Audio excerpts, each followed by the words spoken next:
Trend اور lines دی جاتی تھی اور جس طرح ڈیجیٹل مارکیٹنگ کر کے on line social media tools کو استعمال کرتے ہوئے اس بیانیے کو پروموٹ کر کے بوسٹر لگتے تھے اور اس پہ پیسے لگا کے اس کو وائرل کیا جاتا تھا. آپ سب نے بھی دیکھا کہ کیسے ٹرینڈ سیٹ کر کے ٹاپ ٹرینڈ پہ رہنا چیئرمین پی ٹی آئی کا سب سے پسندیدہ مشغلہ تھا. سیاست کے میدان میں سیاسی افق پہ ہر کھلاڑی جو ہے وہ زمینی حقائق کے ساتھ جڑی اپنی جو قربانیاں یا خدمات ہیں ان کے ذریعے عوام میں زندہ رہنا چاہتا ہے. لیکن چیئرمین پی ٹی آئی نے کے پی کے اندر یہ میڈیا سیل بنا کے سوشل میڈیا سیل بنا کے قومی خزانے کے اربوں روپے اس پہ لٹا کے صرف اور صرف سوشل میڈیا کے اندر اپنی وہ ٹاپ ٹرینڈ کی جو خواہش تھی اس کو آکسیجن دی اور جس دیدہ دلیری سے ڈاکہ زنی کر کے یہ اے ڈی پی کا جو فنڈ تھا اس کو ان نوجوانوں کے ذہنوں میں بارود بھر کے قومی مورچے جو تھے جو یکجہتی کی علامت تھے ان کو ملیہ میٹ کرنے کے لیے استعمال کیا.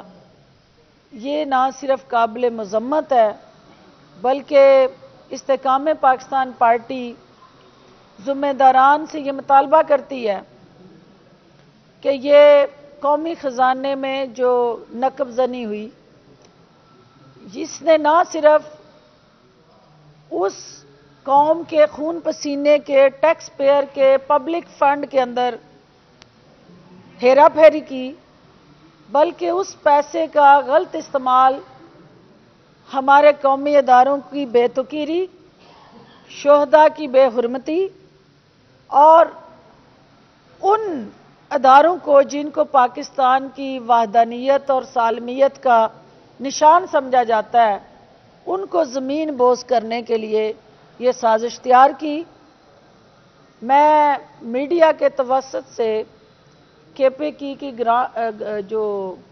ہماری کیئر ٹیکر گورنمنٹ ہے اس کو خراج تحسین پیش کرنا چاہتی ہوں. میں وزیر اعلیٰ کے پی کے کو یہ مطالبہ کرتے ہوئے باور کروانا چاہتی ہوں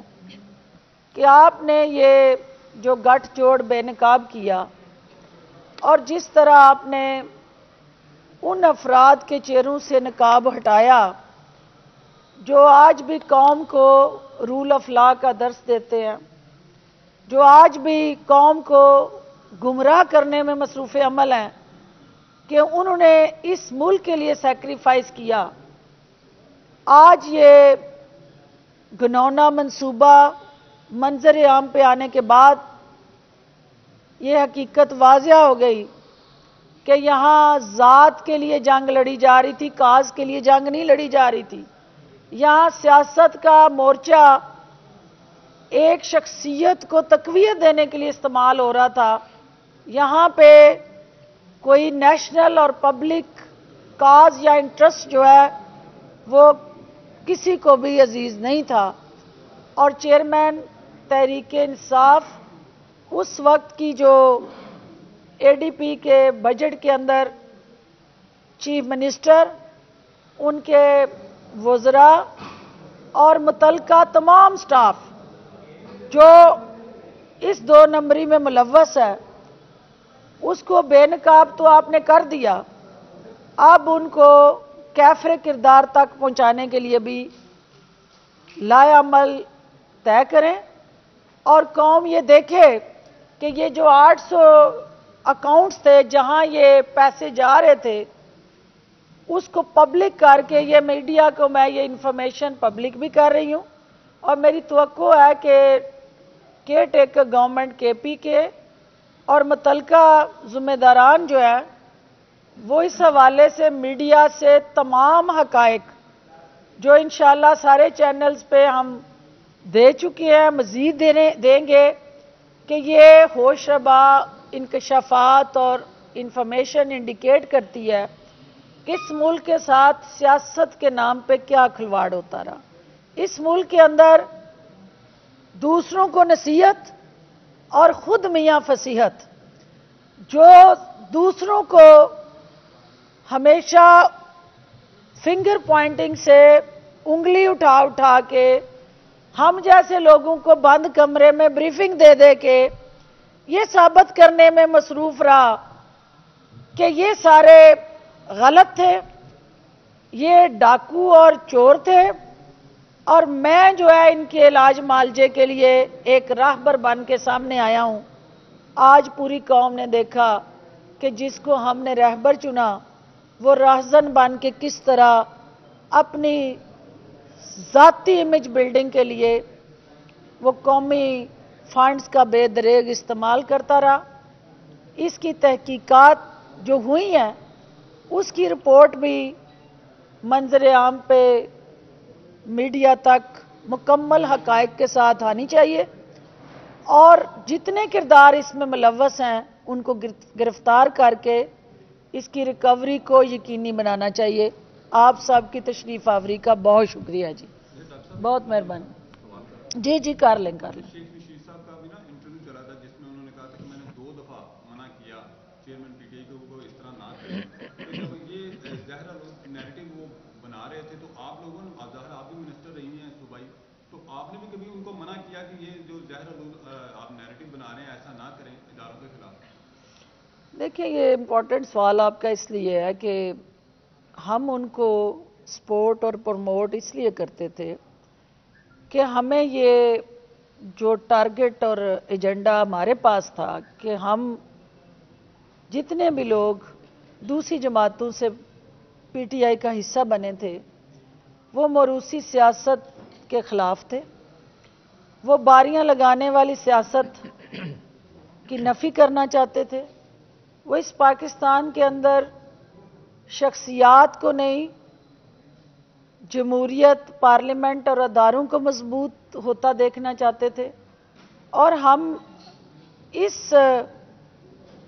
اس ایجنڈے کے ساتھ یا بیانیے کے ساتھ یہ وہ شخص ہے جو پاکستان کو بدلے گا، نظام کو بدلے گا، یہاں رول آف لا ہوگا، میرٹ کی حکمرانی ہوگی، اور جو نوجوان ہیں ان کے خواب جو اپنی آنکھوں میں سجائے وہ ایک نیا پاکستان بنانا چاہتے ہیں، اس کی تعبیر اس چیئرمین کے ہاتھوں ہوگی. جب تک تو وہ مورچہ سیاسی مخالفین پہ بارود گرانے کا باعث بنتا رہا، ہم لوگ اس مورچے میں ڈٹ کے ان کے ساتھ کھڑے اپنے اس نیریٹو کو، اس بیانیے کو پروموٹ کرتے رہے. لیکن جو ہی اس مورچے سے یہ ہتھ کنڈے استعمال کر کے جو خفیہ تھے، جس کی ہمارے سامنے کوئی انفارمیشن نہیں تھی، یہ تو اب ساری انفارمیشن لیک ہو رہی ہیں، جب وہاں حکومت ختم ہوئی ہے وہاں انہوں نے کوئی 8.5 سال 9 سال حکومت کی ہے، اور اس کے بعد بھی جو ماں لگے ہیں ان کو بے نقاب کرتے. ظاہر ہے ایک آپ کا سٹرکچر ہے جس کو پروب کرنا ہے، 800 اکاؤنٹس کو ایک دم سے آپ پبلک نہیں کر سکتے، تو اس میں وقت لگا. تو یہ جو حقائق آج سامنے آ رہے ہیں، ہمارے سامنے اگر اس وقت یہ آتے تو کوئی بھی محب وطن پاکستانی یہ نہیں کر سکتا کہ وہ اپنے اداروں کو بدنام کرنے کے لیے اپنی قوم کا پیسہ جو ہے اس پہ انویسٹ کرے اور وہ خاموش تماشائی بن کے اس کو دیکھتا رہے. جو ہی انہوں نے اپنی توپوں کا رخ سیاسی مورچے سے ہٹا کے قومی اداروں کی طرف کیا تو آپ نے دیکھا کہ کم از کم میں اس وقت ساتھ کھڑی نظر نہیں آئی، کیونکہ میرا مورچہ سیاسی حریفوں کو ٹارگٹ کرنا ہے. ہم سیاسی اکھاڑے کے لوگ ہیں، ہم سیاسی اکھاڑے میں کھڑے ہو کے ایک دوسرے سے پنجہ آزمائی کرتے ہیں. ہم سیاسی اکھاڑے کا سہارا لے کے قومی اداروں کی بے توقیری نہیں کر سکتے،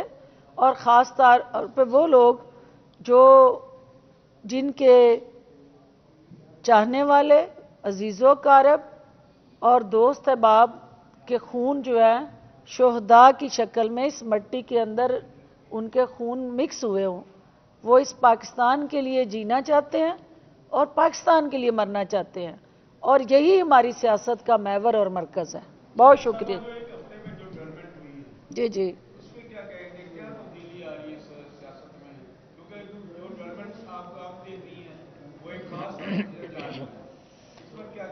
دیکھیے، اس وقت تو میں یہ کہوں گی کہ جو خبر آپ کو دی ہے اس کو چلائیں، اور یہ جتنی سیاسی خبریں ہیں، کیونکہ یہ خبر مر جائے گی، اور وہ ساری خبریں ہم آپ کے ساتھ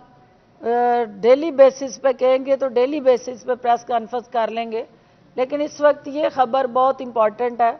اس کو ہائی لائٹ کریں، اور کل یا پرسوں دوبارہ ہم بیٹھ کے جتنی سیاسی آپ کہیں گے مورچوں پہ فائرنگ، وہ میں بیٹھ کے کر لوں گی۔ بہت شکریہ جی۔